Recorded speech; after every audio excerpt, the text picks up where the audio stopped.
Sir ಎಲ್ಲದಕ್ಕೂ ಉತ್ತರ ಕೊಡೋದಾಗೋಲ್ಲ. ಅದು ಪಬ್ಲಿಕ್ ನ್ಯೂಸು ಅಲ್ಲ ಅಥವಾ ಸಾರ್ವಜನಿಕ ಹಿತಾಸಕ್ತಿನೂ ಅಲ್ಲ.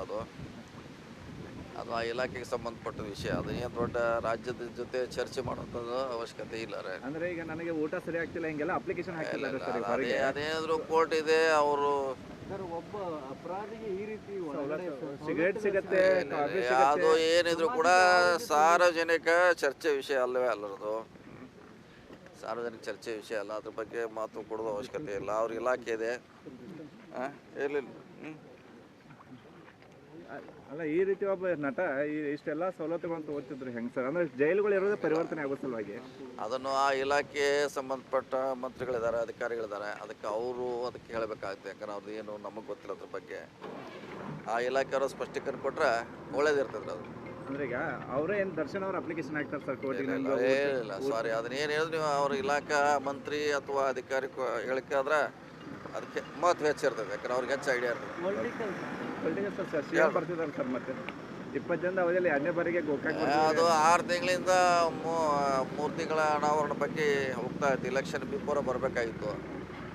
ಇಲೆಕ್ಷನ್ಗೆ ಕೋಡ್ ಆಫ್ ಕಂಡಕ್ಟ್ ಆಯಿತು, ಈಗ ಚುನಾವಣೆ ಆಯಿತು, ಮತ್ತೆ ಅಧಿವೇಶನ. ಹೀಗಾಗಿ ಕೊನೆಗೆ ಬರಲೇಬೇಕು. ಯಾಕಂದ್ರೆ ಅವರೆಲ್ಲ ಹಾಗೆ ಇಟ್ಟಿದ್ದಾರೆ ಅವರೆಲ್ಲ.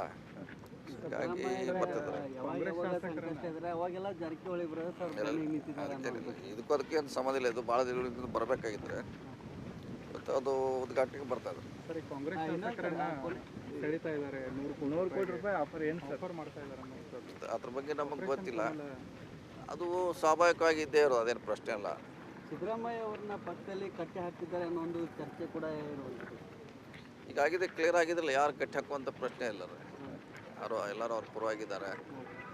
ಸೊ ಅವ್ರು ಯಾರು ಕೂಡ ಕಟ್ಟಿ ಹಾಕುವಂಥ ಪ್ರಶ್ನೆ ಉದ್ಭವಿಸಿಲ್ಲ. ನಿಮ್ಮ ಶಾಸಕ 100 ಕೋಟಿ ರೂಪಾಯಿ ಆಫರ್ ಮಾಡ್ತಿದ್ದಾರೆ ಅಂತ ಹೇಳ್ತಿದ್ದಾರೆ ಬಿಜೆಪಿ. ಹೌದು, ಅವ್ರು ಮಾಡಿದ್ದಾರೆ. ಬಹುಶಃ ಅವ್ರಿಗೇನು ಯಾರು ಕಾಂಟ್ಯಾಕ್ಟ್ ಮಾಡಿದ್ರೆ ಗೊತ್ತಿಲ್ಲ.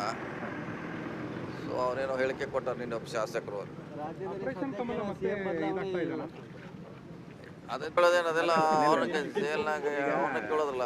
ಎಲ್ಲ ರೀತಿಯ ಸವಲತ್ತುಗಳು ಸಿಗತ್ತವ ಸರ್. ಎಲ್ಲದಕ್ಕೂ ಉತ್ತರ ಕೊಡೋದಾಗೋಲ್ಲ. ಅದು ಪಬ್ಲಿಕ್ ನ್ಯೂಸು ಅಲ್ಲ ಅಥವಾ ಸಾರ್ವಜನಿಕ ಹಿತಾಸಕ್ತಿನೂ ಅಲ್ಲ. ಅದು ಆ ಇಲಾಖೆಗೆ ಸಂಬಂಧಪಟ್ಟ ವಿಷಯ. ಅದು ಏನು ದೊಡ್ಡ ರಾಜ್ಯದ ಜೊತೆ ಚರ್ಚೆ ಮಾಡುವಂಥದ್ದು ಅವಶ್ಯಕತೆ ಇಲ್ಲ ರೀ. ಅಂದ್ರೆ ಈಗ ನನಗೆ ಊಟ ಸರಿ ಆಗ್ತಿಲ್ಲ ಹಿಂಗೆಲ್ಲ ಅಪ್ಲಿಕೇಶನ್ ಹಾಕಿದ್ದಾರೆ ಸರ್ ಹೊರಗೆ. ಅದೇನಾದರೂ ಕೋರ್ಟ್ ಇದೆ, ಅವರು ಸರ್ ಒಬ್ಬ ಅಪರಾಧಿಗೆ ಈ ರೀತಿ ಸಿಗರೇಟ್ ಸಿಗತ್ತೆ, ಕಾಫಿ ಅದು ಏನಿದ್ರು ಕೂಡ ಸಾರ್ವಜನಿಕ ಚರ್ಚೆ ವಿಷಯ ಅಲ್ಲವೇ ಅಲ್ಲರದು.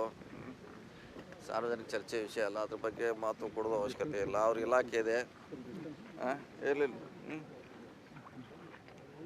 ಅಲ್ಲ ಈ ರೀತಿ ಒಬ್ಬ ನಟ ಇಷ್ಟೆಲ್ಲ ಸವಲತ್ತುಗಳನ್ನು ತಗೋತಿದ್ರು ಹೆಂಗೆ ಸರ್? ಅಂದ್ರೆ ಜೈಲುಗಳು ಇರೋದೇ ಪರಿವರ್ತನೆ ಆಗೋ ಸಲುವಾಗಿ. ಅದನ್ನು ಆ ಇಲಾಖೆ ಸಂಬಂಧಪಟ್ಟ ಮಂತ್ರಿಗಳಿದ್ದಾರೆ, ಅಧಿಕಾರಿಗಳಿದ್ದಾರೆ, ಅದಕ್ಕೆ ಹೇಳಬೇಕಾಗುತ್ತೆ. ಯಾಕಂದ್ರೆ ಅವ್ರದ್ದು ಏನು ನಮಗೆ ಗೊತ್ತಿಲ್ಲ ಅದ್ರ ಬಗ್ಗೆ. ಆ ಇಲಾಖೆಯವರು ಸ್ಪಷ್ಟೀಕರಣ ಕೊಟ್ಟರೆ ಒಳ್ಳೇದಿರ್ತದೆ ಅದು. ಅಂದ್ರೆ ಈಗ ಅವರೇ ಏನು ದರ್ಶನ್ ಅವ್ರ ಅಪ್ಲಿಕೇಶನ್ ಹಾಕ್ತಾರೆ ಸರ್ ಕೋರ್ಟಿಗೆ? ಇಲ್ಲ ಸಾರಿ, ಅದನ್ನೇನು ಹೇಳಿದ್ರು ನೀವು ಅವ್ರ ಇಲಾಖಾ ಮಂತ್ರಿ ಅಥವಾ ಅಧಿಕಾರಿ ಹೇಳಿಕೆ ಆದ್ರೆ ಅದಕ್ಕೆ ಮಹತ್ವ ಹೆಚ್ಚಿರ್ತದೆ. ಯಾಕಂದ್ರೆ ಅವ್ರಿಗೆ ಹೆಚ್ಚು ಐಡಿಯಾ ಇರ್ತದೆ. ಪೊಲಿಟಿಕಲ್ ಸರ್ ಸಿಎಂ ಬರ್ತಿದ್ದಾರೆ ಸರ್ ಮತ್ತೆ 20 ಜನದ ಅವಧಿಯಲ್ಲಿ 2ನೇ ಬಾರಿಗೆ ಗೋಕಾಕ್ ಅದು 6 ತಿಂಗಳಿಂದ 3 ತಿಂಗಳ ಅನಾವರಣ ಬಗ್ಗೆ ಹೋಗ್ತಾ ಇತ್ತು. ಇಲೆಕ್ಷನ್ ಬಿಫೋರ ಬರಬೇಕಾಗಿತ್ತು. ಇಲೆಕ್ಷನ್ಗೆ ಕೋಡ್ ಆಫ್ ಕಂಡಕ್ಟ್ ಆಯಿತು, ಈಗ ಚುನಾವಣೆ ಆಯಿತು, ಮತ್ತೆ ಅಧಿವೇಶನ. ಹೀಗಾಗಿ ಕೊನೆಗೆ ಬರಲೇಬೇಕು. ಯಾಕಂದ್ರೆ ಅವರೆಲ್ಲ ಹಾಗೆ ಇಟ್ಟಿದ್ದಾರೆ ಅವರೆಲ್ಲ. ಹೀಗಾಗಿ ಬರ್ತಿದ್ದಾರೆ. ಇದಕ್ಕೂ ಅದಕ್ಕೇನು ಸಂಬಂಧ ಇಲ್ಲ. ಇದು ಭಾಳ ದಿನಗಳಿಂದ ಬರಬೇಕಾಗಿದ್ರೆ ಮತ್ತು ಅದು ಉದ್ಘಾಟನೆಗೆ ಬರ್ತಾ ಇದೆ. ಸರಿ, ಕಾಂಗ್ರೆಸ್ ಶಾಸಕರನ್ನ ಸೆಳೀತಾ ಇದ್ದಾರೆ. 100 ಕೋಟಿ ರೂಪಾಯಿ ಆಫರ್ ಏನು ಆಫರ್ ಮಾಡ್ತಾ ಇದ್ದಾರೆ ಅದ್ರ ಬಗ್ಗೆ ನಮಗೆ ಗೊತ್ತಿಲ್ಲ. ಅದು ಸ್ವಾಭಾವಿಕವಾಗಿ ಇದ್ದೇ ಇರೋದು, ಅದೇನು ಪ್ರಶ್ನೆ ಅಲ್ಲ. ಸಿದ್ದರಾಮಯ್ಯ ಅವ್ರನ್ನ ಪಕ್ಕದಲ್ಲಿ ಕಟ್ಟಿ ಹಾಕಿದ್ದಾರೆ ಅನ್ನೋ ಒಂದು ಚರ್ಚೆ ಕೂಡ ಇರುವಂಥದ್ದು. ಈಗಾಗಿದೆ, ಕ್ಲಿಯರ್ ಆಗಿದ್ರಲ್ಲ, ಯಾರು ಕಟ್ಟಿ ಹಾಕುವಂಥ ಪ್ರಶ್ನೆ ಇಲ್ಲ ರೀ. ಎಲ್ಲರೂ ಅವ್ರ ಪರವಾಗಿದ್ದಾರೆ.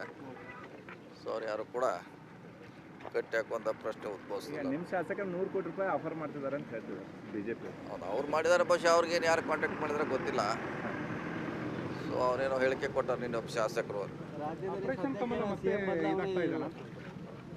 ಅದಂತೆ ಪ್ರಶ್ನೆ ಮಾತಾಡೋಕೆ ಪ್ರಶ್ನೆ ಇಲ್ಲ. ಅದೆಲ್ಲ ಮುಗಿದೋದು ಅದೇ ಇರೋದು. ಸಿಗತ್ತವ ಸರ್. ಎಲ್ಲದಕ್ಕೂ ಉತ್ತರ ಕೊಡೋದಾಗೋಲ್ಲ. ಅದು ಪಬ್ಲಿಕ್ ನ್ಯೂಸು ಅಲ್ಲ ಅಥವಾ ಸಾರ್ವಜನಿಕ ಹಿತಾಸಕ್ತಿನೂ ಅಲ್ಲ. ಅದು ಆ ಇಲಾಖೆಗೆ ಸಂಬಂಧಪಟ್ಟ ವಿಷಯ. ಅದು ಏನು ದೊಡ್ಡ ರಾಜ್ಯದ ಜೊತೆ ಚರ್ಚೆ ಮಾಡುವಂಥದ್ದು ಅವಶ್ಯಕತೆ ಇಲ್ಲ ರೀ. ಅಂದ್ರೆ ಈಗ ನನಗೆ ಊಟ ಸರಿ ಆಗ್ತಿಲ್ಲ ಹಿಂಗೆಲ್ಲ ಅಪ್ಲಿಕೇಶನ್ ಹಾಕಿದ್ದಾರೆ ಸರ್ ಹೊರಗೆ. ಅದೇನಾದರೂ ಕೋರ್ಟ್ ಇದೆ, ಅವರು ಒಬ್ಬ ಅಪರಾಧಿಗೆ ಈ ರೀತಿ ಒಳಗಡೆ ಸಿಗರೇಟ್ ಸಿಗತ್ತೆ, ಕಾಫಿ ಅದು ಸಿಗತ್ತೆ. ಏನಿದ್ರು ಕೂಡ ಸಾರ್ವಜನಿಕ ಚರ್ಚೆ ವಿಷಯ ಅಲ್ಲವೇ ಅಲ್ಲರದು. ಸಾರ್ವಜನಿಕ ಚರ್ಚೆ ವಿಷಯ ಅಲ್ಲ, ಅದ್ರ ಬಗ್ಗೆ ಮಾತು ಕೊಡೋದು ಅವಶ್ಯಕತೆ ಇಲ್ಲ. ಅವ್ರ ಇಲಾಖೆ ಇದೆ, ಇರಲಿಲ್ಲ. ಅಲ್ಲ, ಈ ರೀತಿ ಒಬ್ಬ ನಟ ಇಷ್ಟೆಲ್ಲ ಸವಲತ್ತುಗಳಂತ ಓದ್ತಿದ್ರು ಹೆಂಗೆ ಸರ್? ಅಂದ್ರೆ ಜೈಲುಗಳು ಇರೋದೇ ಪರಿವರ್ತನೆ ಆಗೋ ಸಲುವಾಗಿ. ಅದನ್ನು ಆ ಇಲಾಖೆ ಸಂಬಂಧಪಟ್ಟ ಮಂತ್ರಿಗಳಿದ್ದಾರೆ, ಅಧಿಕಾರಿಗಳಿದ್ದಾರೆ, ಅದಕ್ಕೆ ಅವರು ಅದಕ್ಕೆ ಹೇಳಬೇಕಾಗುತ್ತೆ. ಯಾಕಂದ್ರೆ ಅವ್ರದ್ದು ಏನು ನಮಗೆ ಗೊತ್ತಿಲ್ಲ ಅದ್ರ ಬಗ್ಗೆ. ಆ ಇಲಾಖೆಯವರು ಸ್ಪಷ್ಟೀಕರಣ ಕೊಟ್ಟರೆ ಒಳ್ಳೇದಿರ್ತದೆ ಅದು. ಅಂದ್ರೆ ಈಗ ಅವರೇ ಏನು ದರ್ಶನ್ ಅವ್ರ ಅಪ್ಲಿಕೇಶನ್ ಹಾಕ್ತಾರೆ ಸರ್ ಕೋರ್ಟಿಗೆ?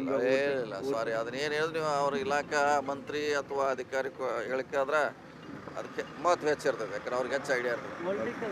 ಪೊಲಿಟಿಕಲ್ ಸರ್ ಸಿ ಎಂ ಬರ್ತಿದ್ದಾರೆ ಸರ್, ಮತ್ತೆ 20 ಜನದ ಅವಧಿಯಲ್ಲಿ 2ನೇ ಬಾರಿಗೆ ಗೋಕಾಕ್ ಅದು 6 ತಿಂಗಳಿಂದ 3 ತಿಂಗಳ ಅನಾವರಣ ಬಗ್ಗೆ ಹೋಗ್ತಾ ಇತ್ತು. ಇಲೆಕ್ಷನ್ ಬಿಫೋರ ಬರಬೇಕಾಗಿತ್ತು.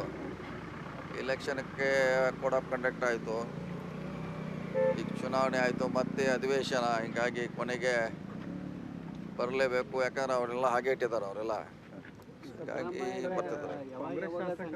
ಅವಾಗೆಲ್ಲ ಜಾರಕಿಹೊಳಿ ಇದಕ್ಕೂ ಅದಕ್ಕೇನು ಸಂಬಂಧ ಇಲ್ಲ. ಇದು ಭಾಳ ದಿನಗಳಿಂದ ಬರಬೇಕಾಗಿದ್ರೆ ಮತ್ತು ಅದು ಉದ್ಘಾಟನೆಗೆ ಬರ್ತಾ ಇದೆ. ಸರ್, ಕಾಂಗ್ರೆಸ್ ಶಾಸಕರನ್ನ ಸೆಳೀತಾ ಇದ್ದಾರೆ. 100 ಕೋಟಿ ರೂಪಾಯಿ ಆಫರ್ ಏನು ಆಫರ್ ಮಾಡ್ತಾ ಇದ್ದಾರೆ? ಅದ್ರ ಬಗ್ಗೆ ನಮಗೆ ಗೊತ್ತಿಲ್ಲ.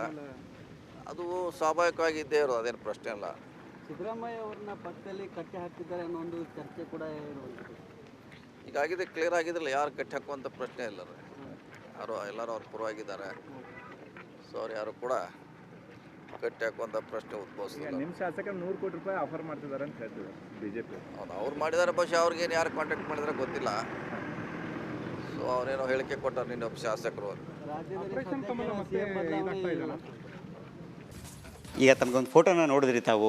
ಇದೆಲ್ಲ ನೋಡಿದ್ರೆ ಜೈಲಿನಲ್ಲಿ ಇಷ್ಟೆಲ್ಲ ಸೌಲಭ್ಯಗಳು ಇದೆಯಾ ಅಂತ ಒಬ್ಬ ಅಪರಾಧಿವಾದವ್ರಿಗೆ ಅಥವಾ ಆರೋಪಿತ ಹೋದಂಥ ಒಂದು ಸಂದರ್ಭದಲ್ಲಿ ಜೈಲಿನಲ್ಲಿ ಇಷ್ಟರ ಮಟ್ಟಿಗೆ ಸೌಲಭ್ಯಗಳು ಸಿಗುತ್ತೆ. ರೌಡಿಗಳ ಜೊತೆ ಸಂಪರ್ಕ, ಒಡನಾಟ, ಮಾತುಕತೆ, ವಾಕಿಂಗು, ಟಾಕಿಂಗು ಇದೆಲ್ಲವೂ ಇದೆಯಾ ಅಂತಂದರೆ ಇವರು ಪೊಲೀಸ್ ಕಮಿಷನರ್ ಅಧಿಕಾರಿಯಾಗಿದ್ದಂಥವ್ರು, ಹಿರಿಯರಾಗಿದ್ದಂಥವ್ರು, ಏನು ಹೇಳ್ತೀರಿ ಸರ್ ಈ ಒಂದು ಆಡಳಿತದ ವ್ಯವಸ್ಥೆ? ನೀವು ಜೈಲ್ ಅಥವಾ ಯಾವುದೇ ಸರ್ಕಾರಿ ಕಚೇರಿಯನ್ನು ಇನ್ನೂ ಈ ದಿನವೂ ಪ್ರಾಮಾಣಿಕತೆಯ ತಾಣ ಅಂತ ಯಾಕೆ ಅಂದ್ಕೊಂಡಿದ್ದೀರಿ? ವಿಧಾನಸೌಧನೇ ಭ್ರಷ್ಟಾಚಾರದ ತಾಣ ಇರುವಾಗ ಏನು ಪರಪ್ಪರ ನಗರ ಸ್ವಚ್ಛಾಗಿರಬೇಕು ಅಂತ ಇದೆಯಾ? ಕಂಡಾಪಟ್ಟೆ ಅಲ್ಲೇ ಲಂಚಖೋರರು, ಕಳ್ಳರು, ಕಾಕರು ಅಲ್ಲಿ ಇರೋವಾಗ ಬಹಿರಂಗವಾಗಿ ಕೋಟ್ಯಾಂತರ ರೂಪಾಯಿ ಕಮಿಷನ್ ತಿಂತಾ ಇರೋವಾಗ ಎಲ್ಲ ರೀತಿಯಾಗಿ ಕಾರ್ಪೊರೇಷನ್ನು, BBMP ಇರಲಿ, ಇಂಜಿನಿಯರ್ಗಳ ಕಚೇರಿ ಇರಲಿ, ಪರಪ್ಪ ನಗರನೂ ಇನ್ನೊಂದು ಸರ್ಕಾರಿ ಕಚೇರಿ, ಅಲ್ಲೂ ಕೂಡ ಭ್ರಷ್ಟವಾದ ವಾತಾವರಣ ನಡೆಯುತ್ತೆ. ಈ ಭ್ರಷ್ಟತೆ ಯಾರು ತಂದಿಟ್ಟಿರೋದು? ಈ ವರ್ಗಾವಣೆ ದಂಧೆಯಿಂದ ಹರಾಜುಕರಣಿಗಳು ತಂದಿಟ್ಟಿರೋದಲ್ಲಿಗೆ. ಮತ್ತು ಎಲ್ಲ ಅನುಭವಕ್ಕೆ ಏನಂತೀರಿ ನೀವು, ಇನ್ಫ್ಲೂಯೆನ್ಷಿಯಲ್ ಪರ್ಸನ್ಸ್ ಜೈಲೊಳಗೆ ಹೋಗ್ತಾರೆ. ಸೊ ಇನ್ಫ್ಲೂಯೆನ್ಷಿಯಲ್ ಪರ್ಸನ್ಸ್ ಏನಿದೆ ಒಳ್ಳೆ ದುಡ್ಡಿರುತ್ತೆ ಅವ್ರ ಹತ್ರ, ಕಾಂಟ್ಯಾಕ್ಟ್ಸ್ ಇರುತ್ತೆ ಅವ್ರ ಹತ್ರ. ಸೊ ಈ ಪಾಪದವರ ಅಧಿಕಾರಿಗಳಿಗೆ